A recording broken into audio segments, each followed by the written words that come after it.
নবীজি বলেন বনি ইসরাইলের মধ্যে এক ব্যক্তি ছিল, তার নাম ছিল জুরাইজ। কানা ইউসাল্লি ফি সাওমাতিহি, ইবাদত খানার মধ্যে ইবাদত করতেন। ফাজাআতু উম্মুহু, মা আসছে তার কাছে। বুখারীর মধ্যে আসছে একবারের কথা, মুসলিম শরীফের মধ্যে আসছে মা আসছে, আসার পর বললেন জুরাইজ আনা উম্মুকা কাল্লিমনি, জুরাইজ আমি তোমার মা, আমার সাথে কথা বলো। জুরাইজ চিন্তা করলেন উসাল্লি আও উজিবু, নামাজ পড়ব নাকি মায়ের ডাকে সাড়া দিব। ফাখতারাস সালাত, উনি নফল নামাজকেই বেছে নিলেন, মায়ের ডাকে সাড়া না দিয়ে নামাজ চালাইতে লাগলেন। বুখারীর বর্ণনায় আসছে মা চলে গেলেন, মুসলিমের বর্ণনায় আসছে মা আবার আসলেন। আসার পর বললেন জুরাইজ আমি তোমার মা, কাল্লিমনি তুমি আমার সাথে কথা বলো। জুরাইজ আবার চিন্তা করলেন মায়ের ডাকে সাড়া দিব নাকি নামাজ পড়ব। জুরাইজ নামাজ আবার পড়তে লাগলেন, ডাকে সাড়া দিলেন না। মা আবার চলে যায়, আবার আসছে, আসার পর কয় জুরাইজ কাল্লিমনি আমি তোমার মা, আমার সাথে কথা বলো। আবার চিন্তা করলেন মায়ের ডাকে সাড়া দিব নাকি আমি নামাজ পড়ব। উনি নামাজ পড়তে লাগলেন। এক পর্যায়ে জুরাইজের মা বললেন আল্লাহুম্মা লা তুমিতহু হাত্তা তুরিয়াহুল মুমিসাত, আল্লাহ তুমি জুরাইজের মরণ দিবা না পতিতার চেহারা না দেখায়া। এই কথা বলে দিস। তো এটা বলার কারণে তখন কি হইল, কিছুদিন পরে মুসলিম শরীফে আসছে এক পতিতা নারী, সে বলল লাফ তিনান্না জুরাইজান, আমি জুরাইজের পরীক্ষায় ফেলাম। যেই কথা সেই কাজ। তার রদাতলাহু, জুরাইজের সামনে এসে নিজের সৌন্দর্য প্রকাশ করতেছে, নাউজুবিল্লাহ, যা যা করার করতেছে। জুরাইজ কোন আপনার ভ্রুক্ষেপ করে নাই। ফাআবা, জুরাইজ প্রত্যাখ্যান করছে, যাও এখান থেকে। ওই নারীটা কি করছে, আতাত রাইয়ান, এক রাখালের কাছে গেছে। যাওয়ার পর আমকানাতহু মিন নাফসিহা, রাখালের সাথে অপকর্মে লিপ্ত হয়েছে। ফাওয়ালাদাত গুলামান, এই অপকর্মের কারণে তার পেটে সন্তান আসছে, এই সন্তান দুনিয়াতে আসছে। সন্তান নিয়ে জনগণের সামনে আসছে মহিলা। আসার পর কয় দেখো তোমরা কারে পীর ভাবতা, কারে আল্লাহওয়ালা ভাবতা, এই আল্লাহওয়ালা আমার সাথে অপকর্ম করার এই সন্তান। নাউজুবিল্লাহ, বেচারা কিন্তু এটা করেনি। জনগণ রাগে ফায়ার হয়ে আসছে। আসার পর কাসারু সাওমাতা, জনগণ তার ইবাদতখানা ভেঙে ঘুরিয়ে দেয়। ওয়াসাব্বুহু, তাকে গালিগালাজ করে। জুরাইজ বুঝতে পারলেন আম্মা যে বলছিল, আম্মার কথার কারণে আমি পরীক্ষায় পড়ে গেছি। তাওয়াদ্দা ওয়া সাল্লা, ওযু করলেন, নামাজ পড়লেন। নামাজ পড়ার পর আতাল গুলাম, ওই যে ছেলেটা, ওই ছেলেটার কাছে আসছে, বাচ্চার কাছে আসার পর জুরাইজ বললেন মান আবুকা, তোমার পিতাকে। ওই বাচ্চার জবান আল্লাহ চালু করে দেয়। 3 বাচ্চার জবান ছোটবেলায় চালু হয়ে গেছে। ঈসা আলাইহিস সালাম, জুরাইজ আর ইউসুফ নবী আর জুলাইখা যেই ঘরে ছিল, ওখানে একটা বাচ্চা ছিল, এদের জবান চালু হয়ে গেছে। তাফসীরের কিতাবে আরেকজনের কথা আসছে, মুসা আলাইহিস সালামের কথা আসছে। রাসূল সাল্লাল্লাহু আলাইহি সাল্লাম বলেন বাচ্চা বলে দিল আমার পিতা হলো অমুক রাখাল। জনগণ তখন বলল আমাদের ভুল হয়ে গেছে, নাবনি সাওমাতাকা মিন যাহাবিন ওয়া ফিদ্দা, আমরা তোমার ইবাদতখানাটা স্বর্ণ রূপা দিয়ে বানায় দেই। জুরাইজ কয় না, দরকার নাই, আইদুহু মিন তিনিন, মাটি দিয়ে আবার আগের মতো বানায় দাও। আমি জানি এই পরীক্ষা আমি কেন পড়ছি। তাহলে বলেন তো, ইবাদত, নফল ইবাদত করার ক্ষেত্রে মায়ের কথা না শোনার কারণে বলে ফেলছে আল্লাহ, ওকে তুমি পতিতার চেহারা না দেখায় মানে এরকম একটা পরীক্ষায় ফালাইবা, এরপর যেন ওর মরণ হয়। ঠিকই দেখেন মায়ের বদদোয়াটা লেগে গেছে। আল্লাহ পাক রব্বুল আলামিন বলেন وَإِذْ أَخَذْنَا مِيثَاقَ بَنِي إِسْرَائِيلَ لَا تَعْبُدُونَ إِلَّا اللَّهَ। স্মরণ করুন ওই সময়কে যখন আমি বনি ইসরাইলের কাছ থেকে অঙ্গীকার নিলাম তোমরা আল্লাহ ছাড়া আর কারো ইবাদত করবে না। ওয়া বিল ওয়ালিদাইনি ইহসানা, আর এই অঙ্গীকার নিলাম যে পিতা মাতার প্রতি তোমরা সদাচরণ করবে। 1 নাম্বার আল্লাহর হকের আলোচনা আল্লাহ করলেন, পরে বান্দার হকের আলোচনা করলেন। বান্দার হকের মধ্যে আল্লাহ সবচেয়ে গুরুত্ব দিয়ে প্রথমে আলোচনা করেছেন পিতা মাতার হক সম্পর্কে। তো প্রথমে বললেন আল্লাহ ছাড়া কারো ইবাদত করা যাবে না। সূরা বনি ইসরাঈলের 23 নম্বর আয়াতে আল্লাহ বলেন وقضى ربك ألا تعبدوا إلا إياه وبالوالدين إحسانا আপনার রব ফয়সালা করেছেন, হে মানুষ তোমরা আল্লাহ ছাড়া আর কারো ইবাদত করবে না, পিতা মাতার প্রতি তোমরা সদাচরণ করবে, এই ফয়সালা আল্লাহ করেছেন। তো এক নম্বরে বললেন আল্লাহ ছাড়া কারো ইবাদত করা যাবে না। আমাদের অনেকের নাম মুসলমান, আব্দুর রহমান, আব্দুর রহিম, আব্দুল কুদ্দুস, আব্দুল সাত্তার নাম, বাবার নাম আব্দুল্লাহ, মায়ের নাম কুলসুমা, রহিমা ইত্যাদি মুসলমান নাম। সেই হিসাবে আমরা জানি যে আমরা মুসলমান, কিন্তু মাজারে সিজদা দিই। তাহলে একজনের নাম মুসলমান, কিন্তু আপনি কোন মানুষের কাছে পায়ে সিজদা দিলেন, মাজারে সিজদা দিলেন, এটা তো আপনি আল্লাহর সাথে শিরিক করলেন। এটা কি হয়? আল্লাহর সাথে শিরিক করা হয়। ইবনে মাজাহ হাদিসের কিতাব 1853 নম্বর হাদিসের বর্ণনা। এই হাদিসের মধ্যে আসছে রাসূল সাল্লাল্লাহু আলাইহি সাল্লামের একজন সাহাবী নাম মুআজ ইবনে জাবাল রাদিয়াল্লাহু তাআলা আনহু। তো মুআজ রাদিয়াল্লাহু তাআলা আনহু শাম দেশে গেলেন।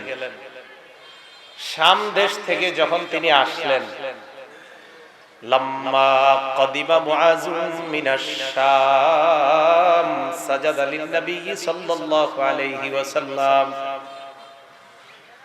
মুআজ রাদিয়াল্লাহু তাআলা আনহু শাম দেশ থেকে আসলেন, আয়েশা নবীজিরে সিজদা দিছে, নাউযুবিল্লাহ, নবীজিরে সিজদা দিছে। নবীজি বললেন মা হাযা ইয়া মুআজ, মুআজ তুমি এটা কি করলা? মুআজ ইবনে জাবাল বলেন আতাইতু শাম ফাওয়াফাকতুহুম ইয়াসজুদুনা লিআসাতিফাতিহিম ওয়া বাতারিকাতিহিম। ইয়া রাসূলুল্লাহ, আমি শাম দেশে গেলাম, সেখানে যাওয়ার পর দেখলাম তারা তাদের ধর্মীয় নেতা এবং রাজনৈতিক নেতাদেরকে সিজদা দেয়, নাউযুবিল্লাহ। ফাওয়াদিতু ফি নাফসি আন নাফআলা বিকাযাকা ইয়া রাসূলুল্লাহ। আমি যখন দেখলাম তারা তাদের ধর্মীয় নেতা আর রাজনৈতিক নেতাদেরকে সিজদা দেয়, আমি মনে মনে বললাম মদিনায় আসার পর আমিও আপনাকে সিজদা দিব, কারণ ওই নেতা যদি সিজদা পাওয়ার যোগ্য হয় আপনি কেন হবেন না, তাই আমি আপনাকে সিজদা দিলাম। নবীজি বললেন ফালা তাফআলু, মুআজ কোশ্চিন কালেও এমন কাজ করবা না। দুনিয়ার সবচাইতে শ্রেষ্ঠ মাখলুক, এই জগতেও যিনি শ্রেষ্ঠ, পরের জগতেও যিনি শ্রেষ্ঠ, তিনি বলেন এই কাজ কখনো করবা না। আল্লাহর পর শ্রেষ্ঠ মাখলুককে যদি সিজদা দেওয়া হারাম হয়, তাহলে দুনিয়ার অন্য কোন পীর বুজুর্গ, মুহাদ্দিস, শাইখুল হাদিস যত বড় বলেন তাদেরকে সিজদা দেওয়া হারাম। নবীরে সিজদা দেওয়া হারাম, তো অন্য কাউরে সিজদা দেওয়ার প্রশ্নই আসে না। সাহাবীর নাম কি যিনি সিজদা দিয়েছিলেন? মুআজ। এই নামটা মনে রাখবেন, নবী ডাইরেক্ট নিষেধ করেছেন। আরেকজন সাহাবীর নাম মনে রাখবেন, কাইস ইবনে সাদ। পুরাটা মনে রাখা দরকার নাই, একটু মনে রাখলে হবে। কাইস বলেন কি নাম? আবু দাউদ শরীফের 2140 নম্বর হাদিসের বর্ণনা, 2140। কাইস রাদিয়াল্লাহু তাআলা আনহু বলেন আতাইতুল হিরা, আমি হীরা প্রদেশে গেলাম। কুফার একটা এলাকার নাম হীরা। হীরায় যাওয়ার পর ফারাইতুহুম ইয়াসজুদুনা লিমারজুবানিল লাহুম, আমি দেখলাম তারা তাদের নেতাকে সিজদা দেয়। ফাকুলতু ওয়া রাসূলুল্লাহি আহাক্কু আই ইউসজাদা লা, নেতা যদি সিজদা পাওয়ার যোগ্য হয় তাহলে আল্লাহর রাসূল সবচাইতে সিজদা পাওয়ার বেশি হকদার। ঠিকই তো, কোন মানুষ যদি সিজদা পাওয়ার যোগ্য হয় তো সবচেয়ে বেশি যোগ্য কে? রাসূল সাল্লাল্লাহু আলাইহি ওয়াসাল্লাম। কাইস ইবনে সাদ বলেন ফাতাইতুন নবী সাল্লাল্লাহু আলাইহি ওয়াসাল্লাম, আমি আল্লাহ নবীর কাছে আসলাম। আসার পর আল্লাহ নবীকে বললাম ইয়া রাসূলুল্লাহ, আমি কুফার হীরা নগরীতে গেলাম। যাওয়ার পর আমি দেখলাম তারা তাদের নেতাকে সিজদা দেয়। ফা আনতা ইয়া রাসূলুল্লাহ আহাক্কু আন নাসজুদা লাক, ইয়া রাসূলুল্লাহ, আপনি তো সিজদা পাওয়ার বেশি হকদার, তাই আমি এখন আপনাকে সিজদা দিতে চাই। নাউযুবিল্লাহ। নবীজি কি বলে দেখেন। নবীজি বললেন, আরাইতা লাউ মারারতা বিকবরি, শোনো, তুমি যদি আমার কবরের পাশ দিয়ে যাও, আকুনতা তাসজুদু লাহু, আমার কবরকে কি তুমি সিজদা করবা? নবীজি কি তখন কবরে না দুনিয়াতে? নবীজি বললেন, আমার ইন্তেকালের পর আমি যখন কবরে থাকবো, আমার কবরের পাশ দিয়ে যখন যাও, তুমি কি আমার কবরকে সিজদা করবা? কাইস ইবনে সাদ জবাব দেয়, লা ইয়া রাসূলুল্লাহ, আমি আপনার কবরকে সিজদা করব না। নবীজি বললেন, যেমনি ভাবে আমার কবরকে সিজদা করবা না, তেমনি ভাবে আমি জীবদ্দশাও আমাকে কখনো সিজদা করবা না। এই হাদিসের মাধ্যমে প্রমাণ হয়ে যায়, পৃথিবীর সবচাইতে শ্রেষ্ঠ কবর, ওই কবরকেও সিজদা দেওয়া হারাম। আর সবচাইতে শ্রেষ্ঠ মানুষ, তাকেও সিজদা দেওয়া হারাম। অতএব কোন পীর ফকির, তাদেরকেও সিজদা দেওয়া হারাম। তাদের কবর মাজারেও সিজদা দেওয়া হারাম। কথা বুঝে আসছে? এটা কি দলিল সহ বুঝে আসছে না দলিল ছাড়া? রাসূল সাল্লাল্লাহু আলাইহি সাল্লাম বললেন, আমার কবরকেও সিজদা দিবা না, আমাকেও সিজদা দিবা না। তো এটা আল্লাহ বলছেন। এক নাম্বার, আল্লাহ ছাড়া তোমরা কারো ইবাদত করবা না। সূরা বনী ইসরাঈলের 23 নম্বর আয়াতে আল্লাহ বলেন, ওয়া ক্বাদা রাব্বুকা আল্লা তা'বুদু ইল্লা ইয়্যাহু ওয়া বিল ওয়ালিদাইনি ইহসানা।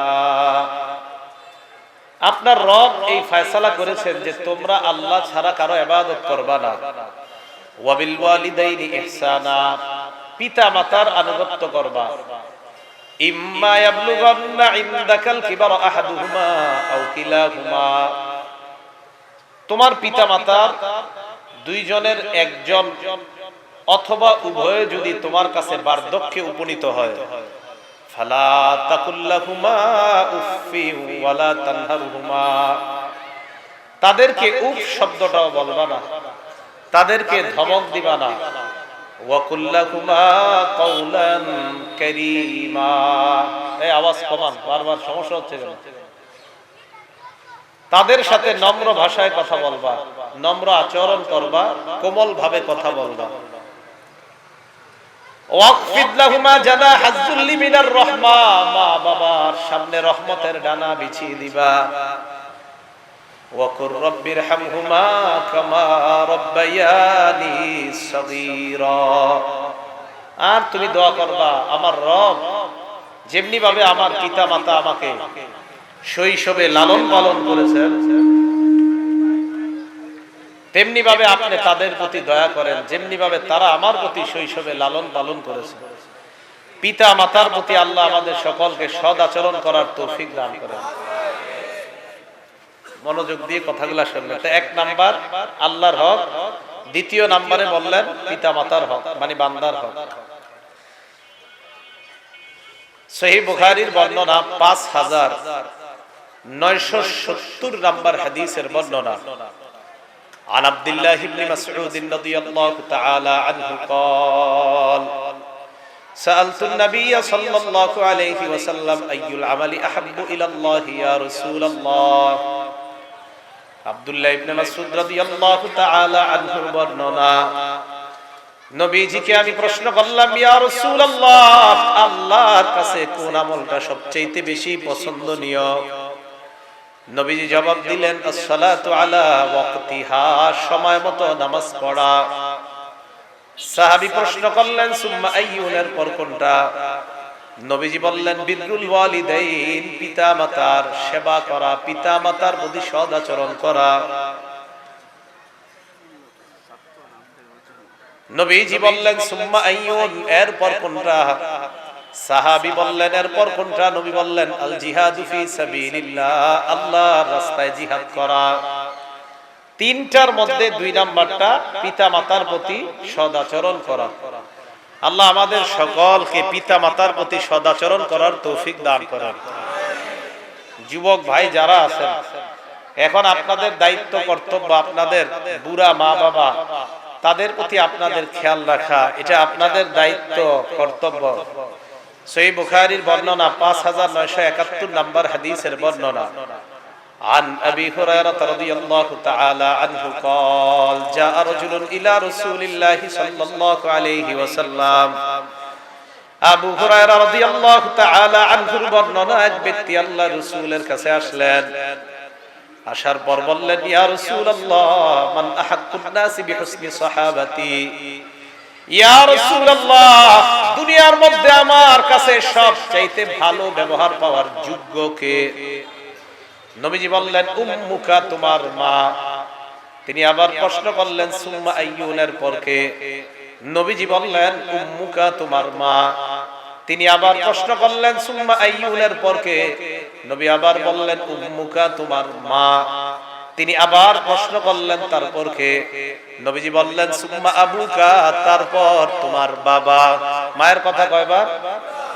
কেন? মা এমন তিনটা কষ্ট পায়, বাবা কখনো এই তিন কষ্ট পায় না।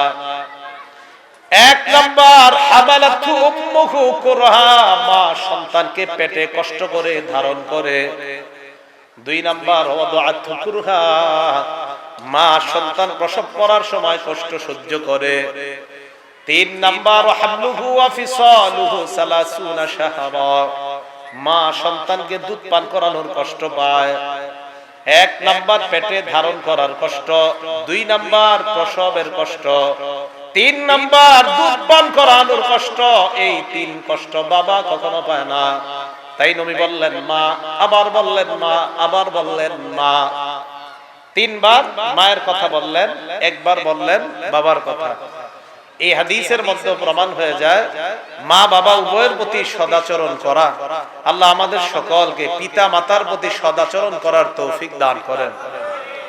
সহিহ বুখারীর বর্ণনা 5972 নম্বর হাদিসের বর্ণনা। عن عبد الله بن عمرو رضي الله تعالى عنهما قال قال رجل للنبي صلى الله عليه وسلم। আব্দুল্লাহ ইবনে আমর রাদিয়াল্লাহু তাআলা আনহুর বর্ণনা, এক ব্যক্তি আল্লাহর নবীকে বললেন, ইয়া রাসূলুল্লাহ জিতু উবাইউকা আলাল হিজরা, আমি আপনার কাছে এসেছি হিজরতের বায়াত হওয়ার জন্য। কি হওয়ার জন্য? আরেক বর্ণনায় তিনি বললেন, ইয়া রাসূলুল্লাহ, আমি আপনার কাছে এসেছি উজাহিদু, আমি জিহাদ করব, এই ব্যাপারটা আপনার কাছে জানতে চাই। নবীজি বললেন, আলাকা আবাওয়ান, তোমার পিতা মাতা আছে কিনা? তিনি বললেন, হ্যাঁ আছে। নবীজি বললেন, ফাফিহিমা ফাজাহিদ, যাও পিতা মাতার সেবা করার মাধ্যমে জিহাদের সওয়াব কামাই করে নাও।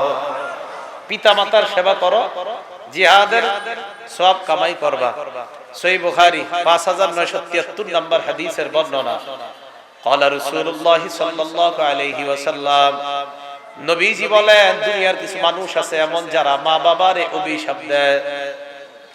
সাহাবারা বললেন, ইয়া রাসূলুল্লাহ কাইফা ইয়ালআনু রাজুলু ওয়ালিদাইহি, একজন সন্তান পিতা মাতাকে কিভাবে অভিশাপ দেয় আপনার কাছে জানতে চাই। নবীজি বললেন, ইয়াসুব্বুর রাজুলু আবার রাজুল ফায়াসুব্বু আবাহু ওয়া ইয়াসুব্বু উম্মা, আমি ওনাকে গালি দিলাম, উনি আমাকে পাল্টা গালি দিলেন। আল্লাহ নবী বলেন, তুমি কেন গালি দিলা? গালি দেওয়ার কারণে তুমিও তোমার বাবা আর মাকে গালি শোনাইলা। নবীজি বলেন, এক ব্যক্তি আরেকজনের বাপেরে গালি দিছে, মারে গালি দিছে, ওই ব্যক্তিও পাল্টা তার বাবারে আর মারে গালি দিছে, কেমন যেন আমি আমার মা বাবারে গালি খাওয়াইলাম। নবীজি বলেন, এই যে তুমি গালি দিলা, পাল্টা তোমার মা বাবারে গালি দিল, এটাই হলো তোমার মা বাবার উপর অভিশাপ দেওয়া। নাউযুবিল্লাহ, এটা অভিশাপ দেওয়া। আবু দাউদ শরীফের হাদিস। এটা আব্দুল্লাহ ইবনে আমর রাদিয়াল্লাহু তাআলা আনহুর বর্ণনা, 2582 নম্বর হাদিসের বর্ণনা।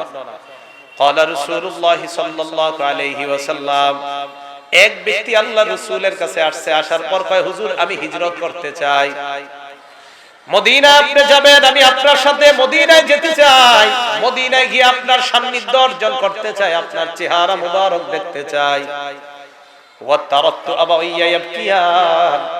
আমি দেখে আসছি আমার মা বাবা কান্না করতেছে।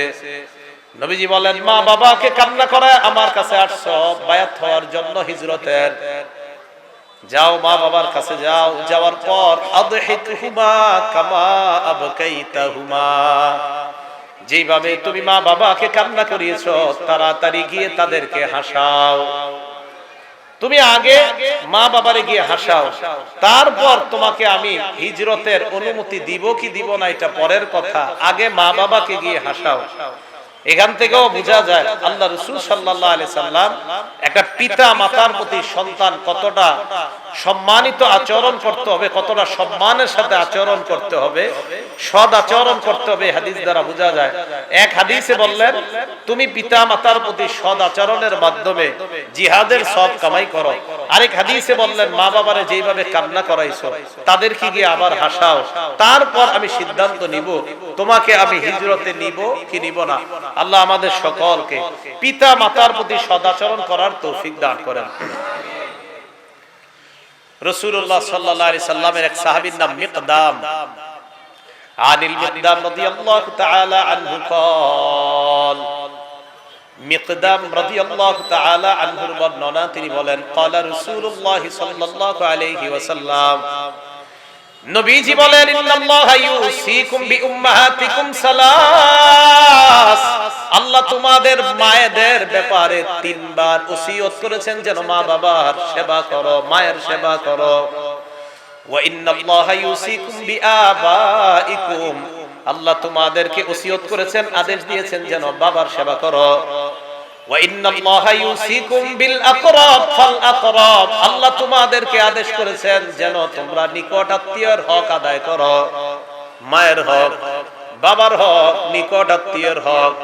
মায়ের কথা তিনবার বলছেন, বাবার কথাও বলছেন, নিকট আত্মীয়ের কথাও বলছেন। এই তিন শ্রেণীর হক যেন আমরা যথাযথভাবে আদায় করতে পারি, আল্লাহ তৌফিক দান করেন।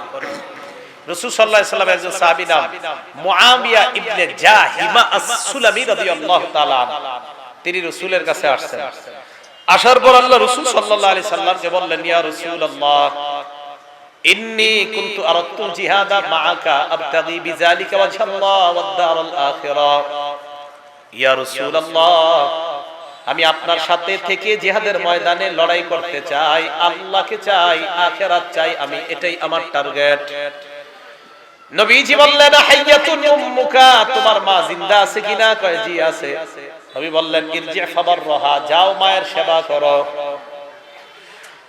ওই সাহাবী বলেন সুম্মা তাইতুহু মিনাল জানিবিল আখার, আমি আবার নবীর আরেক পাশ দিয়ে আসলাম, আসার পর বললাম ইয়া রাসূলুল্লাহ, আমি আপনার সাথে থেকে জিহাদের ময়দানে থাকতে চাই, আল্লাহর সন্তুষ্টি চাই, আখিরাত চাই।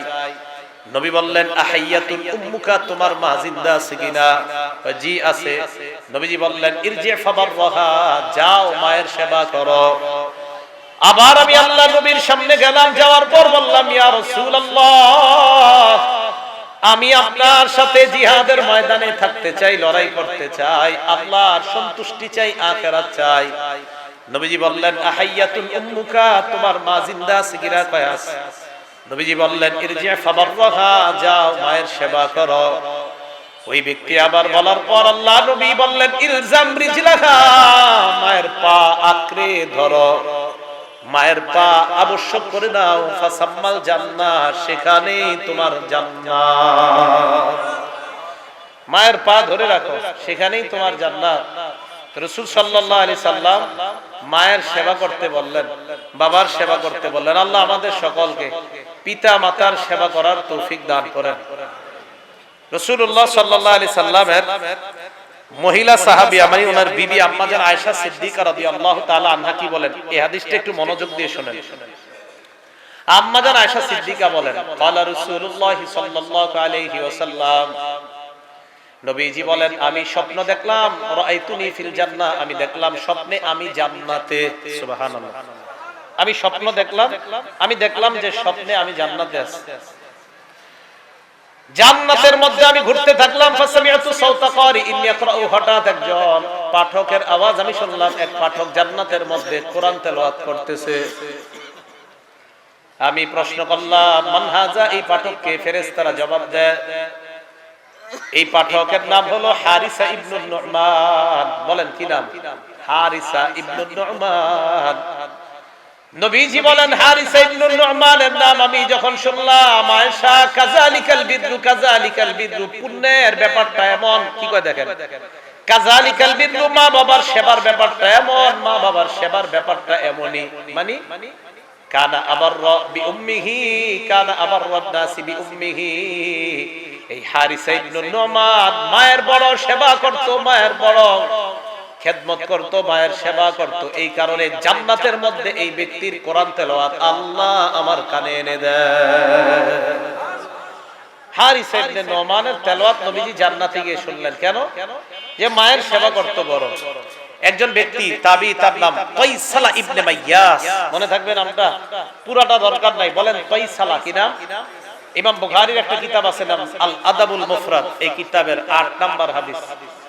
এই হাদিসের মধ্যে আসছে তাইসালা ইবনে মাইয়াস বলেন, কুনতু মা'আন নাজদাত, আমি যুদ্ধ বিগ্রহের মধ্যে লিপ্ত থাকতাম।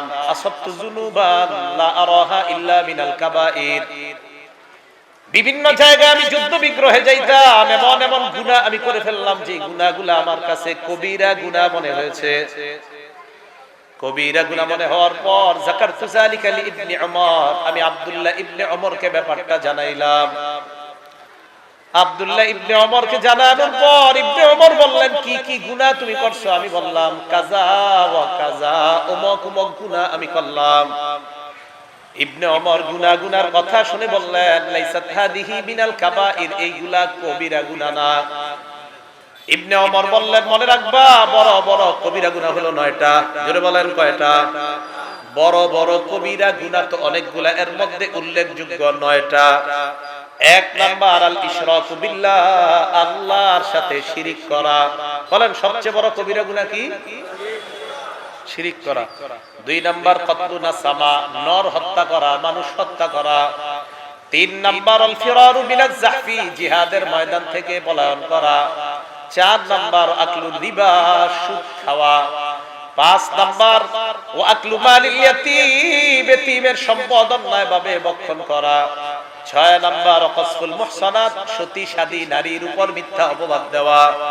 7 নাম্বার ইলহাদুন ফিল মসজিদি, মসজিদের মধ্যে ধর্মদ্রোহী কাজ করা। কি কাজ করা? ধর্মদ্রোহী কাজ করা মসজিদে। 8 নাম্বার আল্লাযী ইস্তাসখিরু, ধর্ম নিয়ে উপহাস করা, ধর্ম নিয়ে উপহাস করা।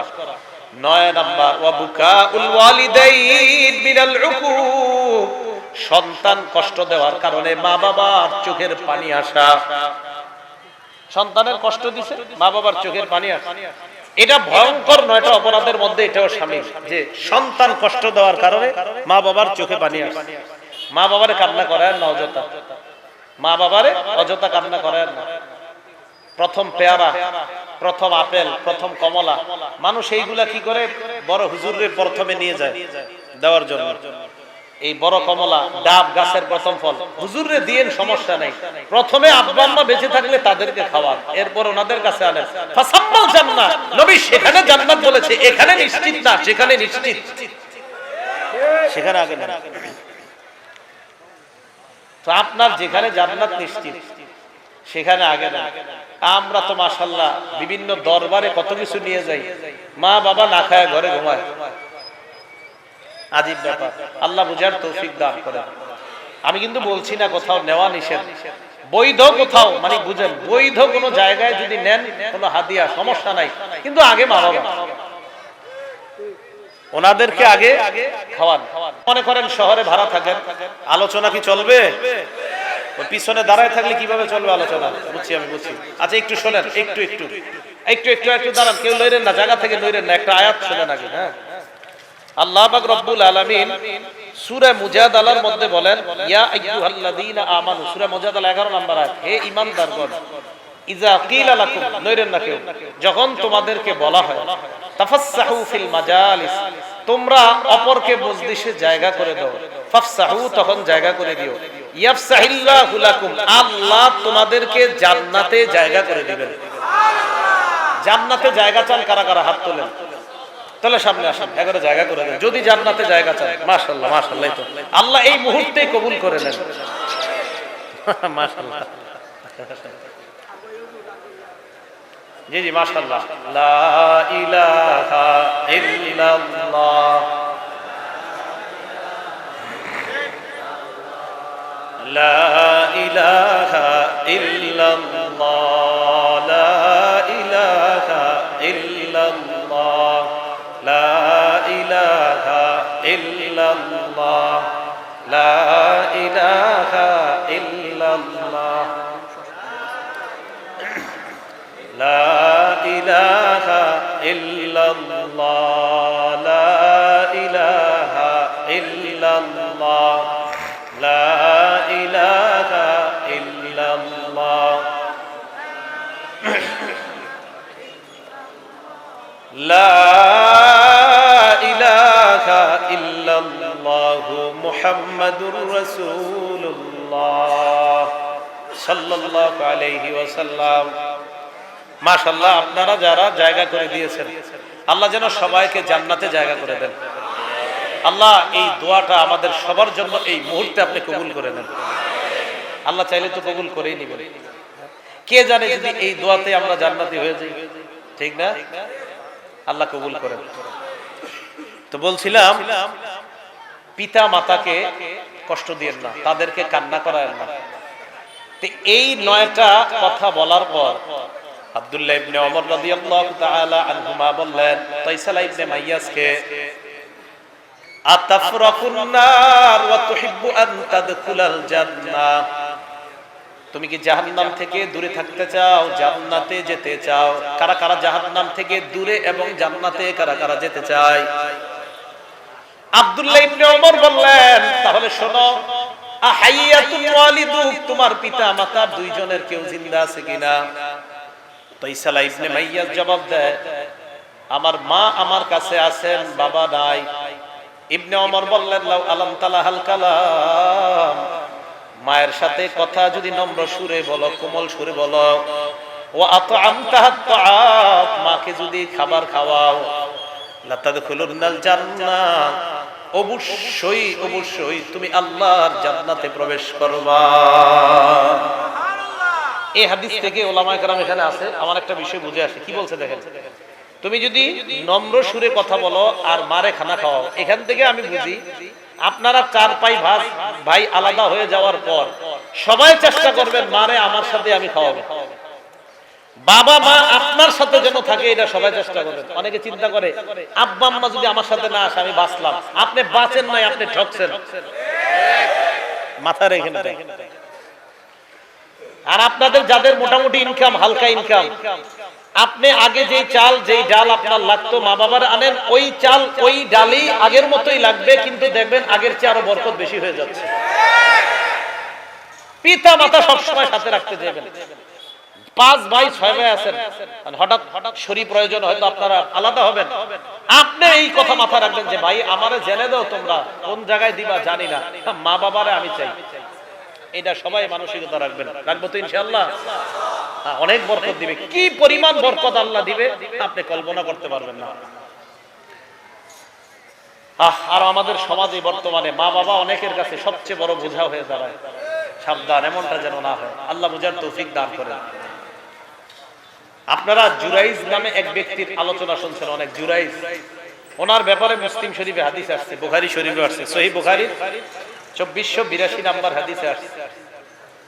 قال رسول الله صلى الله عليه وسلم, নবীজি বলেন, কানা রাজুলুন ফি বানি ইসরাঈল ইউকালু লাহু জুরাইজ। নবীজি বলেন, বনি ইসরাইলের মধ্যে এক ব্যক্তি ছিল, তার নাম ছিল জুরাইজ। কানা ইউসাল্লি ফি সাওমাতিহি, ইবাদত খানার মধ্যে ইবাদত করতেন। ফাজাআতহু উম্মুহু, মা আসছে তার কাছে। বুখারীর মধ্যে আসছে একবারের কথা, মুসলিম শরীফের মধ্যে আসছে মা আসছে। আসার পর বললেন, জুরাইজ আনা উম্মুকা কাল্লিমনি, জুরাইজ আমি তোমার মা, আমার সাথে কথা বলো। জুরাইজ চিন্তা করলেন, উসাল্লি আও উজিবু, নামাজ পড়বো নাকি মায়ের ডাকে সাড়া দিব। ফাখতারাস সালাত, উনি নফল নামাজকেই বেছে নিলেন, মায়ের ডাকে সাড়া না দিয়ে নামাজ চালাইতে লাগলেন। বুখারীর বর্ণনায় আসছে মা চলে গেলেন, মুসলিমের বর্ণনায় আসছে মা আবার আসলেন। আসার পর বললেন, জুরাইজ আমি তোমার মা, কাল্লিমনি তুমি আমার সাথে কথা বলো। জুরাইজ আবার চিন্তা করলেন, মায়ের ডাকে সাড়া দিব নাকি নামাজ পড়বো। জুরাইজ নামাজ আবার পড়তে লাগলেন, ডাকে সাড়া দিলেন না। মা আবার চলে যায়, আবার আসছে। আসার পর কয়, জুরাইজ কাল্লিমনি আমি তোমার মা, আমার সাথে কথা বলো। আবার চিন্তা করলেন, মায়ের ডাকে সাড়া দিব নাকি আমি নামাজ পড়বো। উনি নামাজ পড়তে লাগলেন। এক পর্যায়ে জুরাইজের মা বললেন, আল্লাহুম্মা লা তুমিতহু হাত্তা তুরিয়াহুল মুমিসাত। আল্লাহ তুমি জুরাইজের মরণ দিবা না পতিতার চেহারা না দেখায়া। এই কথা বলে দিস। তো এটা বলার কারণে তখন কি হইল, কিছুদিন পরে মুসলিম শরীফে আসছে এক পতিতা নারী, সে বলল লাফ তিনান্না জুরাইজান, আমি জুরাইজের পরীক্ষায় ফেলাম। যেই কথা সেই কাজ, তার রদাতলাহু, জুরাইজের সামনে এসে নিজের সৌন্দর্য প্রকাশ করতেছে, নাউজুবিল্লাহ, যা যা করার করতেছে। জুরাইজ কোন আপনার ভ্রুক্ষেপ করে নাই, ফাআবা, জুরাইজ প্রত্যাখ্যান করছে, যাও এখান থেকে। ওই নারীটা কি করছে, আতাত রাইয়ান, এক রাখালের কাছে গেছে। যাওয়ার পর আমকানাতহু মিন নাফসিহা, রাখালের সাথে অপকর্মে লিপ্ত হয়েছে। ফাওয়ালাদাত গুলামান, এই অপকর্মের কারণে তার পেটে সন্তান আসছে, এই সন্তান দুনিয়াতে আসছে। সন্তান নিয়ে জনগণের সামনে আসছে মহিলা। আসার পর কয়, দেখো তোমরা কারে পীর ভাবতা, কারে আল্লাহওয়ালা ভাবতা, এই আল্লাহওয়ালা আমার সাথে অপকর্ম করার এই সন্তান। নাউজুবিল্লাহ। বেচারা কিন্তু এটা করেনি। জনগণ রাগে ফায়ার হয়ে আসছে। আসার পর কাসারু সৌমাতা, জনগণ তার ইবাদতখানা ভেঙে গুড়িয়ে দেয়।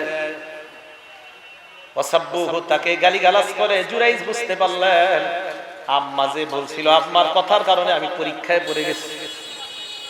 তাওয়াদ্দা ওয়া সাল্লা, ওযু করলেন, নামাজ পড়লেন। নামাজ পড়ার পর আতাল গুলাম, ওই যে ছেলেটা, ওই ছেলেটার কাছে আসছে, বাচ্চার কাছে আসার পর জুরাইজ বললেন, মান আবুকা, তোমার পিতাকে। ওই বাচ্চার জবান আল্লাহ চালু করে দেয়। 3 বাচ্চার জবান ছোটবেলায় চালু হয়ে গেছে। ঈসা আলাইহিস সালাম, জুরাইজ আর ইউসুফ নবী আর জুলাইখা যেই ঘরে ছিল, ওখানে একটা বাচ্চা ছিল, এদের জবান চালু হয়ে গেছে। তাফসীরের কিতাবে আরেকজনের কথা আসছে, মুসা আলাইহিস সালামের কথা আসছে। রাসূল সাল্লাল্লাহু আলাইহি সাল্লাম বলেন, বাচ্চা বলে দিল আমার পিতা হলো অমুক রাখাল। জনগণ তখন বলল আমাদের ভুল হয়ে গেছে, নাবনি সাওমাতাকা মিন যাহাবিন ওয়া ফিদ্দা, আমরা তোমার ইবাদতখানাটা স্বর্ণ রূপা দিয়ে বানায় দেই। জুরাইজ কয়, না, দরকার নাই, আইদুহু মিন তিনিন, মাটি দিয়ে আবার আগের মতো বানায় দাও। আমি জানি এই পরীক্ষা আমি কেন পড়ছি। তাহলে বলেন তো, ইবাদত, নফল ইবাদত করার ক্ষেত্রে মায়ের কথা না শোনার কারণে বলে ফেলছে আল্লাহ, ওকে তুমি পতিতার চেহারা না দেখায় মানে এরকম একটা পরীক্ষায় ফালাইবা, এরপর যেন ওর মরণ হয়। ঠিকই দেখেন মায়ের বদদোয়াটা লেগে গেছে। এজন্য আপনাদেরকে আমি বুঝাইতে চাইলাম, মা বাবার বদদোয়া থেকে আমরা বেঁচে থাকার চেষ্টা করব। তাদের বদদোয়া কখনো যেন আমরা কামাই না করি। আল্লাহ আমাদের সকলকে বুঝার তৌফিক দান করেন। এবার তো বললাম মা বাবার কথা, এখন মন দিয়ে শুনলেন। মা বাবা যারা আছেন, আপনি আপনার সন্তানের কাছ থেকে ভালো আচরণ কখন পাবেন? এখন তো আপনাদেরটা শুনছেন, ঠিক না? আপনি পাবেন কখন? আপনি তখন পাবেন ছোটবেলা থেকে, জন্মের পর থেকে এটারে টেলিভিশন দেখাবেন বেশি বেশি, আর হাতে একটা মোবাইল দিবেন কার্টুন দেখার জন্য, যে তুমি দেখতে থাকো, পরে বড় হইলে এমন সম্মান করবে, আস্তে নিয়ে কোলে করে বৃদ্ধাশ্রমে রেখে আসবে। এটা করবে। সন্তানকে আপনি লালন পালন করবেন উল্টা ভাবে, তো বড় হইলে এটা আপনার সাথে ভালো আচরণ কিভাবে করবে? একজন আলেমের মা বাবা বৃদ্ধাশ্রমে আছে, দেখান। এই জন্য মা বাবা যারা আছেন, আপনারা সন্তানের 12টা অধিকারের কথা মনে রাখবেন। বলেন কয়টা? তো আর যারা যারা নতুন বিয়ে করছেন, এরকম 2-3 বছর 5 বছর হয়েছে, হাত তোলেন তো। মাশাআল্লাহ, হাত নামান। যারা বিয়ে করেন নাই তারা হাত তোলেন। মাশাআল্লাহ, আপনাদের জন্য এই 12টা অধিকার ভালো করে মুখস্থ রাখেন, কারণ আপনাদের সন্তান ভবিষ্যতে হবে। মাশাআল্লাহ, হাত নামান। তো যারা নতুন নতুন বিয়ে করছেন, মাশাআল্লাহ, বড় যারা হয়ে গেছে তাদের তো সন্তানরা অনেক বড় হয়ে গেছে। 12টা অধিকার সন্তানের সবাই আমরা মনে রাখবো। কয়টা অধিকার? 12টা। একটা সন্তান তার বাবার কাছ থেকে বিয়ের আগে, বাবা বিয়ে করার আগেই কিছু পায়, বিয়ের পরে সন্তান দুনিয়াতে আসার পরে 12টা। কিন্তু সন্তান দুনিয়াতে আসার আগেই বাবার কাছে পায়, আব্বা আপনি আমার জন্য একটা ভালো মা নিয়ে এসেছেন, একটা ভালো মা নিয়ে এসেছেন। এটা একটা সন্তান তার বাবার কাছে পাও না। সহিহ বুখারী 5090 নাম্বার হাদিসের বর্ণনা। ক্বালা রাসূলুল্লাহ সাল্লাল্লাহু আলাইহি ওয়াসাল্লাম, নবীজি বলেন, তুনকাহুল মারআতু লি40, কোন নারী কি বিয়ে হবে 4টা গুণ দেখে। বলেন কয়টা? 1 নাম্বার, লি মালিহা সম্পদ দেখে, 2 নাম্বার ওয়ালি হাসাবিহা বংশ দেখে, 3 নাম্বার ও জামালিহা সৌন্দর্যতা দেখে, 4 নাম্বার ওয়ালি দীনিহা দিনদারিতা দেখে। নবীজি বলেন ফাসফার বিজাতিদ দ্বীন, দিনদারিতা তুমি প্রাধান্য দিয়ে দাও। তারিবাত ইয়াদাকা, দিনদারিতা যদি প্রাধান্য না দাও তোমার 2 হাত ধুলোয় দূষরিত হোক, নাউজুবিল্লাহ। মুসলিম শরীফের 3535 নম্বর হাদিসের বর্ণনা। ক্বালা রাসূলুল্লাহ সাল্লাল্লাহু আলাইহি ওয়াসাল্লাম, নবীজি বলেন আদ-দুনিয়া মাতা ওয়া খায়রু মাতা'id দুনিয়া আল মারআতুস সালিহা, পুরা দুনিয়াটা ভোগের জায়গা। নবীজি বলেন এই দুনিয়ার মধ্যে সবচাইতে শ্রেষ্ঠ সম্পদ হলো একজন নেককার নারী। কারো জীবনে যদি নেককার বিবি মিলে যায়, দুনিয়ার সবচাইতে শ্রেষ্ঠ সম্পদের মালিক আল্লাহ তাকে বানায়া দেয়। নেককার নারী, এ হলো সন্তান, এটা পায়। 2, আপনার যে সন্তানটা দুনিয়াতে আসবে সেটা আপনার আর আপনার স্ত্রীর পবিত্র একটা সম্পর্কের ফলে দুনিয়াতে ওই সন্তানটা আসবে। তো পবিত্র ওই সম্পর্কটা যেন সুন্নাহ মোতাবেক হয়। ক্বালা রাসূলুল্লাহ সাল্লাল্লাহু আলাইহি ওয়াসাল্লাম, নবীজি বলেন তোমাদের কেউ যখন তার বিবির কাছে আসে, আসার পর বিবির সাথে আল্লাহ প্রদত্ত পবিত্র সম্পর্ক স্থাপন করতে যদি চায়, তখন এই দোয়াটা পড়বে, আল্লাহুম্মা জান্নিবনাশ শাইতান ওয়া জান্নিবিশ শাইতানা মা রাযাকতানা। আল্লাহুম্মা জান্নিবনাশ শাইতান, আল্লাহ তুমি আমাদের থেকে শয়তানকে দূরে রাখো, আমাদেরকে শয়তান থেকে দূরে রাখো। ওয়া জান্নিবিশ শাইতানা মা রাযাকতানা, আমাদেরকে যে সন্তান দান করবা এই সন্তান থেকেও তুমি শয়তানকে দূরে রাখো। নবীজি বলেন ফাকুদিয়া বাইনাহুমা ওয়ালাদ, তাদের এই সম্পর্ক স্থাপনের ফলে যদি সন্তান হয়ে যায়, লাম ইয়াদুররুহু শাইউন, কোনো কিছু এই সন্তানের ক্ষতি করতে পারবে না। শয়তান এই সন্তানের ক্ষতি করতে পারবে না। এবার গুরুত্বপূর্ণ কথাগুলো শুনেন। দুনিয়াতে আপনার সন্তান আসলো, দুনিয়াতে সন্তান আসার পর 12টা অধিকার আপনার কাছে পাও না। বলেন কয়টা? একটা সন্তান আদর্শ সন্তান হিসাবে গড়ে ওঠার জন্য মা বাবা এই 12টা অধিকারের কথা মনে রাখবেন। 1 নাম্বার, সন্তান দুনিয়াতে আসার পর প্রথম অধিকার আপনার কাছে পাও না, তার কানে আজান দিবেন আপনি, এটা সন্তান আপনার কাছে পাও না। রাসূলুল্লাহ সাল্লাল্লাহু আলাইহি সাল্লামের হাদিস দ্বারা এই স্পষ্ট বুঝে আসে যে সন্তান দুনিয়াতে আসার পর আজান দেওয়া। আবু দাউদ শরীফের 4105 নম্বর হাদিসের বর্ণনা। عن عبيد الله ابن ابي رافع رضي الله تعالى عنه قال رايت رسول الله صلى الله عليه وسلم اذن في اذن الحسن بن علي حين ولدته فاطمه بالصلاه। উবাইদুল্লাহ ইবনে আবি রাফি বলেন, হাসান রাদিয়াল্লাহু তাআলা আন যেদিন দুনিয়াতে আসলেন, আমি আল্লাহ নবীকে দেখলাম হাসানের কানের মধ্যে নামাজের যে আযান, আল্লাহ নবীকে ওই আযান দিতে দেখলাম। নামাজের আযান অবিকল ওই আযান দিতে দেখলাম হযরত হাসানের কানের মধ্যে। তাহলে 1 নাম্বার, সন্তান দুনিয়াতে আসার পর তার কানে আজান দেওয়া। ছেলে হইলে আজান দেওয়া, মেয়ে হইলে কাউরে জানাইবেন না, চুপচাপ একদম রাখবেন যে কাউরে জানানো যাবে না। কারণ মেয়ে হইছে, চেহারা কালো করতে হবে, তো এটা কাউরে জানানো দরকার নেই নাকি? ছেলে হোক মেয়ে হোক, কার নিয়ামত। কিছু মানুষ আছে তাদের মেয়ে হইলে চেহারা কালো হয়, কপাল কুচকায়। কুচকায় না? আরে হ্যাঁ কুচকায়, কোরআনই তো বলছে আল্লাহ তাআলা সূরা নাহল 58 নম্বর আয়াতে আল্লাহ বলেন, وَإِذَا بُشِّرَ أَحَدُهُمْ بِالْأُنثَى ظَلَّ وَجْهُهُ مُسْوَدًّا وَهُوَ كَظِيمٌ। কিছু মানুষ আছে তাদেরকে যখন কন্যা সন্তানের সুসংবাদ দেওয়া হয়, তাদের চেহারাগুলো কালো হয়ে যায় আর কপালটা এইভাবে কুচকায়, কালো, ভালো লাগে না, পছন্দ হয় না। কেন? মেয়ে হইছে। ছেলে হোক মেয়ে হোক আজান দেওয়া, ছেলে হোক মেয়ে হোক কি দেওয়া। আমাদের বর্তমান সমাজের মধ্যে আজানের আগে একটা আমল হয়, সে আমলটা হলো ওটা দুনিয়াতে আসার আগে ফেসবুকে ছড়ায় পড়ে যে সে যে দুনিয়াতে আসছে। হ্যাঁ, দুনিয়াতে আসার আগে এটা ফেসবুকে আপনি জেনে ফেলবেন। এখনো মনে হয় আইসা সারে নাই, আপনি জেনে ফেলবেন যে আইসা গেছে। 1 নাম্বার আজান দেওয়া। বলেন কি দেওয়া? 2 নাম্বার তাহনিক করানো। তাহনিক কাকে বলে? সন্তান হওয়ার পর কোন আল্লাহওয়ালা কারো কাছে নিয়ে যাবেন, নিয়ে যাওয়ার পর উনি খেজুর চাবাবে, চাবানোর পর থুতু ওই সন্তানের মুখে দিবে, এরপর চাবানো খেজুরের সামান্য অংশ সন্তানের মুখের ভিতর উপরের তালুর মধ্যে লাগিয়ে দিবে। প্রমাণ সহিহ বুখারী 3909 নম্বর হাদিসের বর্ণনা। আসমা বিনতে আবু বকর রাদিয়াল্লাহু তাআলা আনহা তিনি বলেন, আন্নাহা হামালাত বিআব্দুল্লাহ ইবনে জুবাইর রাদিয়াল্লাহু তাআলা আন, তিনি আব্দুল্লাহ ইবনে জুবাইরকে পেটে নিলেন। পেটে নেওয়ার পর উনি বলেন, খরজতু ওয়া আনা মুতিম্মুন, আমি মদিনার দিকে রওনা করলাম, এমন অবস্থায় আমি আসন্ন প্রসব মানে আমার যে কোনো সময় সন্তান হয়ে যাবে। রওনা করার পর হাত্তা আতাইতুল মাদিনা ফাতাইতুল মাদিনা, মদিনায় আসলাম।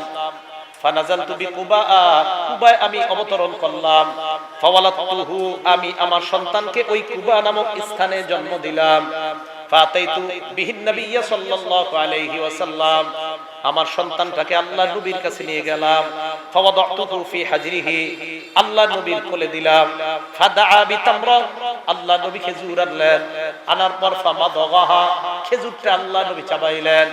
সুম্মা তাফালা ফি খেজুর চাবানোর পর আল্লাহর নবী থুতু মুবারক আব্দুল্লাহ ইবনে জুবাইরের মুখের মধ্যে দিয়ে দেন। হাদিসের মধ্যে আসছে, ফাকানা আউওয়ালা শাইইন দাখালা জাওফা আব্দুল্লাহ ইবনে জুবাইর রিকু রাসূলুল্লাহ সাল্লাল্লাহু আলাইহি ওয়াসাল্লাম, আব্দুল্লাহ ইবনে জুবাইরের পেটে দুনিয়ার মধ্যে অন্য কোনো খাবার যায় নাই, সর্বপ্রথম আল্লাহর নবীর থুতু মুবারক তার পেটে যায়। কোন আল্লাহওয়ালার থুতু যেন আপনার সন্তানের পেটে প্রথম যায়। এরপরে নবী কি করলেন, এরপর একটু চাবানো খেজুর ওর মুখের ভিতরে তালুর মধ্যে লাগিয়ে দিলেন। এটাকে বলা হয় তাহনিক। কি বলা হয় বলেন তো? তাহনিক। বুখারী শরীফের আরেকটা বর্ণনা আছে, 5466 নম্বর হাদিসের বর্ণনা। আন আবি মুসা রাদিয়াল্লাহু তাআলা আনহু قال, আবু মুসা রাদিয়াল্লাহু তাআলা আনহু বলেন, ওলিদালি গোলাম, আমার একটা ছেলে হইছে। আতাইতু বিহিন নবী সাল্লাল্লাহু আলাইহি ওয়াসাল্লাম, আমি আমার ছেলেটাকে নিয়ে আল্লাহর নবীর কাছে গেলাম। নবীজির কাছে যাওয়ার পর সাম্মাহু ইব্রাহিম, আমার ছেলেটার নাম আল্লাহ নবী ইব্রাহিম রাখলেন। কি রাখলেন? ইব্রাহিম রাখার পর আল্লাহ নবী খেজুর আনলেন, আনার পর তাকে তাহনিক করায়া দিলেন। তাহলে তাহনিকের ব্যাপারে আমরা দুইটা দলিল জানলাম, বুখারীর 3909, বুখারীর 5467 নম্বর হাদিস। তাহনিক কাকে বলে আলেমরা ছাড়া অন্যরা বুঝাই দিতে পারবেন না? তাহনিক কাকে বলে আলেমরা ছাড়া অন্যরা বলতে পারবেন না ইনশাআল্লাহ? কাকে বলা হয়? কোন আলেমের কাছে নিয়ে যাবেন, যাওয়ার পর উনি খেজুর চাবাবে, প্রথমে থুতু দিবে, থুতু দেওয়ার পর এরপর চাবানো খেজুরের সামান্য অংশ ভিতরে তালুর মধ্যে লাগিয়ে দিবে। এটাকে কি বলা হয়? তাহনিক। আল্লাহ আমাদেরকে আমল করার তৌফিক দান করেন। 3 নাম্বার, আমরা যারা নবজাতককে দেখতে যাব তার জন্য আমরা বরকতের দোয়া করব। বলেন, নবজাতককে যারা দেখতে যাব কিসের দোয়া করব? ভাই এই কাজটা সবাই করেন, বরকতের দোয়া করেন। আবু দাউদ শরীফের 5106 নম্বর হাদিস, এই হাদিসের মধ্যে আসছে রাসূল সাল্লাল্লাহু আলাইহি ওয়াসাল্লামের বিবি আম্মা জান আয়েশা বলেন, কানা রাসূলুল্লাহ সাল্লাল্লাহু আলাইহি ওয়াসাল্লাম ইত্তাবিস সিবিয়ান। হ্যাঁ, আরে এমনি আমার ব্যাপারে অভিযোগের শেষ নাই। আপনি যদি শীতকালে বাতাস দেন, এই জনগণ লেখক কি জানেন, হেরে শীতকালেও বাতাস দেওয়া লাগে, মানে আমার দোষ কোনোভাবে চারদিক থেকে তালাশ করা হয়। আপনি বসেন ভাই, দরকার নাই, আসেন।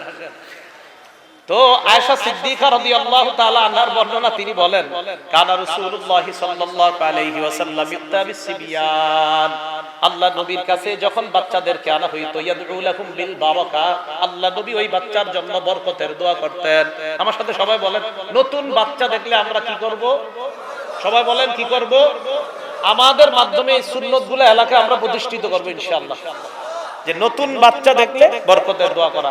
আইয়ুব আস-সুখতিয়ানি রাহমাতুল্লাহি আলাইহি কানা ইযা হাল্লা বিমাউলুদিন, উনি যখন কোন নবজাতককে দেখতেন, দেখার পর বাবাকে বলতেন, কি বলতেন?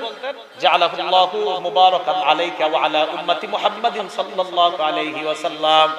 আইয়ুব আস-সুখতিয়ানি বাচ্চাটাকে কোলে নিয়ে বলতেন, এই সন্তানটা তোমার জন্য আর গোটা উম্মতে মুহাম্মাদের জন্য আল্লাহ যেন বরকতের কারণ বানায়া দেয়। তাহলে আমরা নবজাতককে কোলে নিব, নেওয়ার পর এইভাবে বলবো, আল্লাহ এই নবজাতককে এই পরিবারের জন্য এবং গোটা উম্মতে মুহাম্মাদির জন্য আপনি বরকতের কারণ বানান। মনে থাকবে না ইনশাআল্লাহ? 3 নাম্বার। 4 নাম্বার আকিকা করা। বলেন কি করা? আকিকা। প্রথম কথা, সপ্তম দিনে আকিকা করা। নাসাই শরীফের 4220 নাম্বার হাদিসের বর্ণনা। এই হাদিসের মধ্যে আছে ক্বালা রাসূলুল্লাহ সাল্লাল্লাহু আলাইহি ওয়াসাল্লাম, নবীজি বলেন কুল্লু গুলামিন রাহিনুন বিআকিকাতিহি, প্রত্যেকটা নবজাতক তার আকিকার সাথে আবদ্ধ। তুযবাহু আনহু ইয়াওমা সাবিহি, সপ্তম দিনে আকিকা করা হবে। ওয়া ইহলাকু রাসুহু, তার মাথা মুন্ডন করা হবে। ওয়া ইউসাম্মা, তার নাম রাখা হবে। তাহলে সপ্তম দিনে আকিকা করা, তার মাথা মুন্ডন করা, তার নাম রাখা।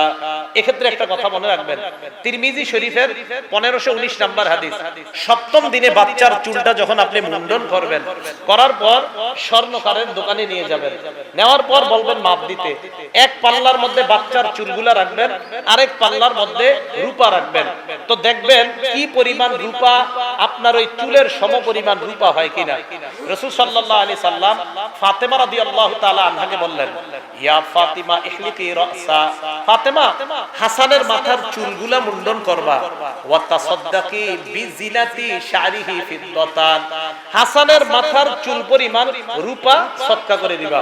হযরত আলী বলেন, ফাওয়াজানতুহু, আমি হাসানের মাথার চুল মুন্ডন করে ওজন করলাম।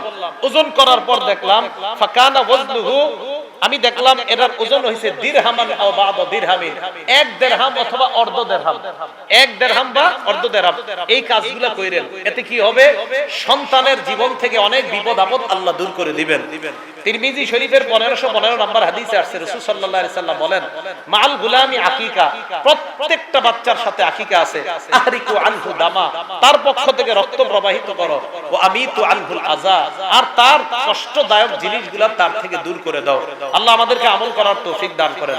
যদি 7 দিনে না পারেন তাহলে 14তম দিনে অথবা 21তম দিনে। আল জামিউস সগীর কিতাবের নাম 5681 নাম্বার হাদিস, এখানে আসছে ক্বালা রাসূলুল্লাহ সাল্লাল্লাহু আলাইহি ওয়াসাল্লাম, নবীজি বলেন তুযবাহু লিসাবঈন, সপ্তম দিনে আকিকা করা। আউলি 14 অথবা 14তম দিনে, আউলি 21 অথবা 21তম দিনে। 7 14 21। হ্যাঁ, কারো যদি আপনার এই 7 14 21তম দিনে আপনাদের কারো যদি সামর্থ্য না থাকে, তখন পরবর্তীতে আকিকা করে দিলে হবে। আল্লাহ আমাদের সকলকে এই আমলগুলা করার তৌফিক দান করেন। এখন কথা হলো আকিকা কিভাবে করবেন। ছেলের পক্ষ থেকে 2টা পশু, মেয়ের পক্ষ থেকে একটা। তিরমিজি শরীফের 1513 নাম্বার হাদিসের বর্ণনা, নবীজি সাল্লাল্লাহু আলাইহি ওয়াসাল্লামের এক মহিলা সাহাবিয়া নাম হাফসা বিনতে আব্দুর রহমান, তার কাছে একদল গেছেন, যিনি গেছেন নেতৃত্ব দিয়ে, তার নাম ইউসুফ ইবনে মাহাক। তিনি বলেন, আমরা কয়েকজন হাফসা বিনতে আব্দুর রহমানের কাছে গেলাম। যাওয়ার পর আমরা প্রশ্ন করলাম আকিকা কিভাবে করব, কার পক্ষ থেকে কয়টা। হাফসা বিনতে আব্দুর রহমান জবাব দিলেন, আল্লাহ নবী বলেছেন গোলামের পক্ষ থেকে 2টা আর মেয়ের পক্ষ থেকে একটা। বলেন ছেলের পক্ষ থেকে কয়টা, মেয়ের পক্ষ থেকে কয়টা?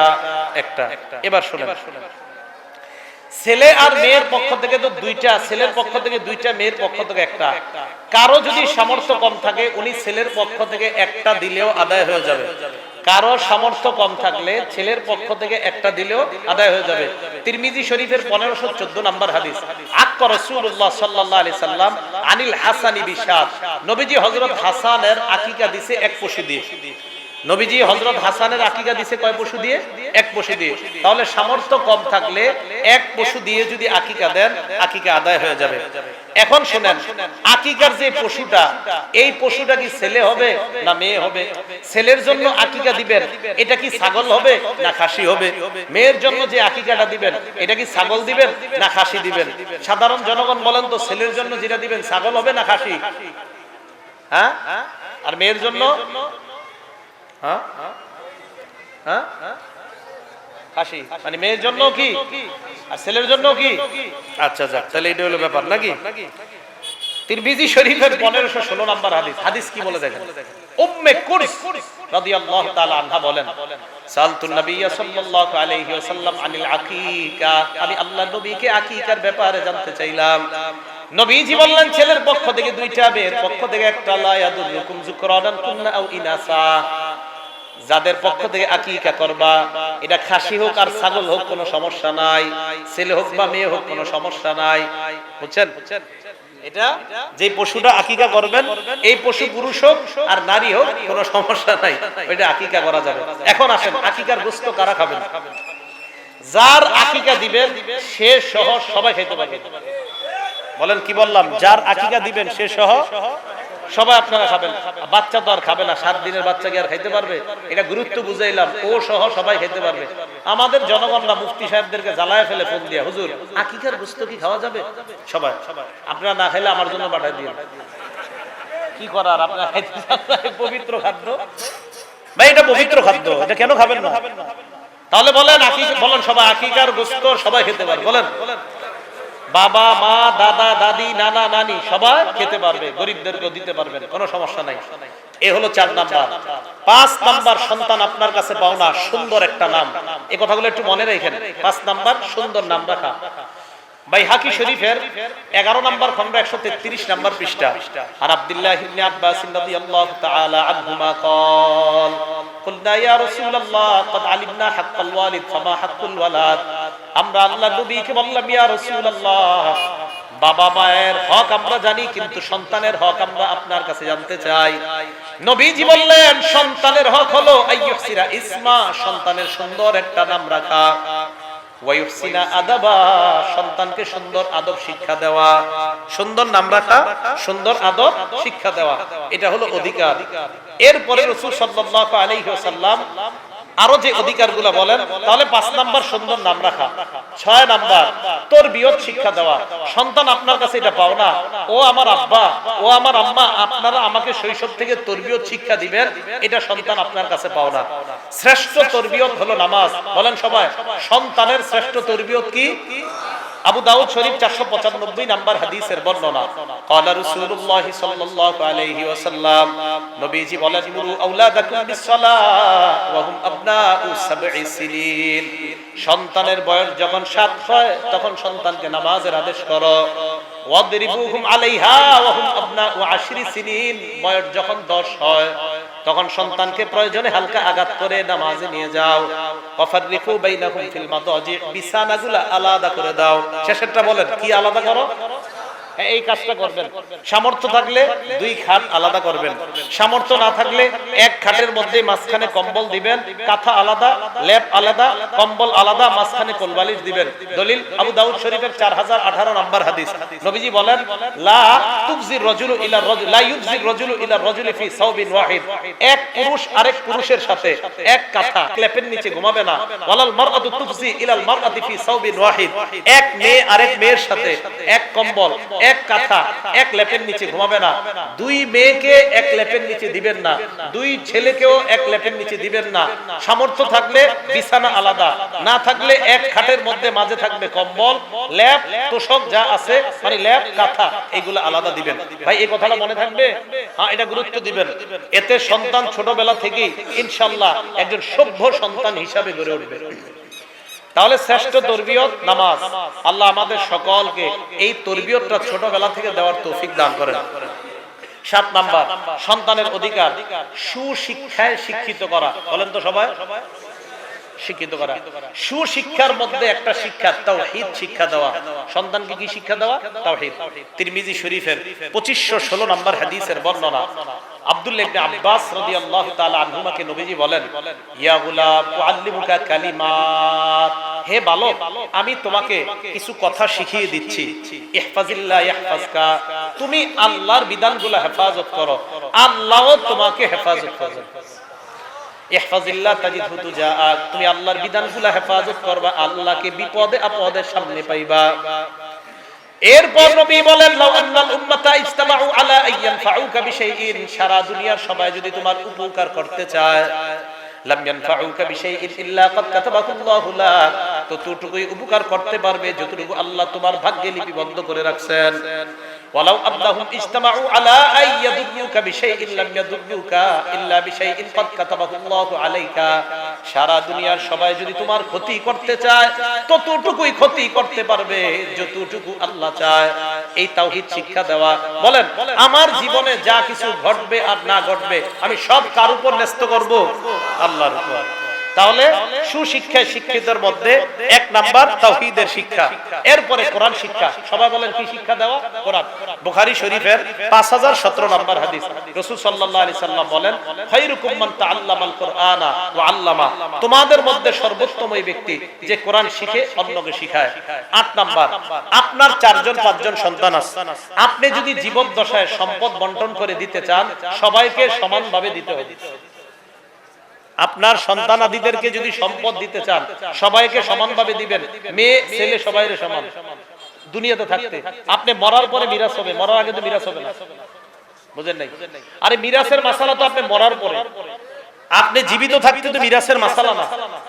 আপনি মারা যাওয়ার পরেই না মিরাসের মাসালা। ছেলে যা পাবে মেয়ে অর্ধেক পাবে, এটা আপনি মারা যাওয়ার পরে। দুনিয়াতে থাকতে যদি দিতে চান তাহলে সমানভাবে দেওয়ার চেষ্টা করবেন। হ্যাঁ, কম বেশি দেওয়া জায়েজ আছে কিনা, এক ছেলে 12 আরেকটা মদ খায়, এদের মাঝে কম বেশি দেওয়া যাবে কিনা, এটা ফতোয়া বিভাগ থেকে ফতোয়া আনবেন, সেখানে মুফতি সাহেবরা ফতোয়া দিয়ে দিবে। হ্যাঁ, কতটুকু ক্ষেত্রে কোন সন্তানকে বেশি আর কম দেওয়া যায়। মুসলিম শরীফের 1623 নম্বর হাদিস, সাহাবীর নাম নুমান, বাবার নাম বশির। এই বশির রাদিয়াল্লাহু তাআলা নুমান রাদিয়াল্লাহু তাআলা আনহুরে এইভাবে ধৈরা নবীর কাছে নিয়ে গেছে।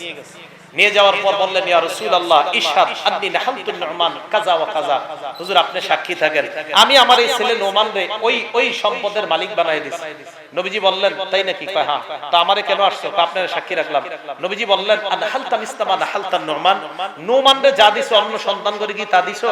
কয় জি না। নবীজি বললেন, ফাশহাদ আলা হাযা গায়রি, তাহলে আমারে ছাড়া অন্য কাউরে সাক্ষী বানাও। কয় হুজুর কেন? কয় আয়াসুরুকা আইয়াকুনু ইলাইকা ফিল বিররি সাওয়াআন ফিল বিররি, তুমি কি চাও তোমার সব সন্তান তোমার প্রতি সদাচরণ করুক সমানভাবে? কয় জি চাই। কয় তুমি চাও সব সন্তান তোমার প্রতি সমানভাবে সদাচরণ করুক, তো সম্পদ কেন কম বেশি দিবা? জীবিত থাকতে সম্পদ কেন কম বেশি দিবা? আমি আবারও বলছি, কম বেশি দেওয়ার সুযোগ আছে। কখন? এটা মুফতি সাহেবদের থেকে ফতোয়া আনবেন, কোন সুরত আছে কিনা তাদের কাছে ফতোয়া নিয়ে নেবেন। বাকি এমনি ডাইরেক্ট কথা হলো, সব ছেলেগুলা ভালো, তারা সবাই সুন্দরভাবে চলে, এক্ষেত্রে কথা তাদেরকে দুনিয়াতে দিতে হলে সমানভাবে দিবেন জীবদ্দশায়। 9 নাম্বার, সন্তানের বিয়ের বয়স হলে বিয়ে করায় দেওয়া। বিয়ের বয়স হলে কি করায় দেওয়া? রাসূল সাল্লাল্লাহু আলাইহি সাল্লাম বলেন, ইজা বালাগা ফালাম ইউযাওবিজ, সন্তান যখন বালেগ হয়ে বিয়ে করায় দাও। পরে কি কয় দেখেন, ওয়া ইন বালাগা লাম ইউযাওবিজহু, তোমার সন্তান যদি বালেগ হয় তুমি যদি বিয়ে না করাও, ফাইন্নামা ইসমুহু আলা আবি, তাহলে ওই সন্তান গুনাহ করলে সন্তানের গুনাহ বাবার উপর যাবে। সন্তানকে যদি বিয়ে না করাও, ফাসাবা ইসমান, সন্তান গুনাহ করছে, ফাইন্নামা ইসমুহু আলা আবিহি, সন্তানের গুনাহ বাবার উপর যাবে। এখন আপনি বলতে পারেন, হুজুর আমার সন্তান কামাই করে না, কিছু করে না, কিভাবে বিয়ে করাই? আপনি 25,000 টাকা দামের মোবাইলটা কেন দিলেন? আর 15,000 মিলাইলে তো বিয়ে হয়ে যেত, এটা দিলেন কেন? হ্যাঁ, মনে রাখবেন, আমার সাথে বলেন, বলেন বিয়ে রোজা, বলেন বিয়ে রোজা, সবাই বলেন বিয়ে রোজা। বয়স হলে হয়তো বিয়ে, টাকা না থাকলে রোজা। বলেন টাকা থাকলে বিয়ে, টাকা না থাকলে রোজা। বলেন টাকা না থাকলে গুনাহের অপশন নাই, গুনাহের অপশন নাই। টাকা থাকলে বিয়ে, না হয় রোজা, গুনাহের অপশন নাই। তাহলে সন্তান বালেগ হয়ে গেলে বিয়ে, টাকা নাই রোজা, গুনাহের অপশন নাই। আল্লাহ বুঝার তৌফিক দান করেন। 10 নাম্বার, ছেলে মেয়ের বিয়ের ক্ষেত্রে তাদের মতামতকে গুরুত্ব দেওয়া। এক ঘটনা নবীর যুগে ঘটে গেছে। এক মেয়ে আম্মাজান আয়েশা সিদ্দিকার কাছে আসছে, আসার পরে বলতেছে, আম্মাজান ইবনে আবি যাওয়াজানি মিন ইবনি আখিহি, আম্মাজান আমার আব্বা জোর কইরা আমার চাচাতো ভাইয়ের সাথে আমার বিয়ে দিয়ে দিয়েছে। ওয়া আনা কারিহা, এই বিয়েতে আমার মত ছিল না। আম্মাজান বললেন, ইজলিসি হাত্তা ইয়াতিয়া রাসূলুল্লাহ, অপেক্ষা করো আল্লাহ নবী আসা পর্যন্ত। নবীজি আসলেন, আসার পর আল্লাহ নবী কি বললেন, বলার পর নবীজি বললেন, তুমি অপেক্ষা করো, তোমার বাবারে ডাকো। বাবারে ডাকছে, ডাকার পর নবীজি মেয়েটাকে বললেন, তুমি কি চাও এই স্বামীর কাছে থাকবা নাকি বিয়েটা ভেঙে দিব? মেয়েটা বললেন, আজাসতুমা সোনা আবি, আমার বাবা যা করছে আমি অনুমোদন দিয়ে দিলাম, এই বিয়ে আমি মেনে নিলাম, বিয়ে আমি। তবে হুজুর আপনার কাছে আমি আসছি, কিয়ামত পর্যন্ত আপনি একটা আইন জারি করে দেন, বিয়ের ক্ষেত্রে যে একটা কন্যারও অভিমত থাকতে পারে, এই কথাটা দুনিয়াবাসী যেন জেনে নেয়, এই অধিকার প্রতিষ্ঠা করার জন্য আমি আপনার কাছে আসলাম। হুজুর মেয়েদেরও যে মতামত থাকতে পারে, এটা প্রতিষ্ঠা করার জন্য আমি আপনার কাছে আসলাম।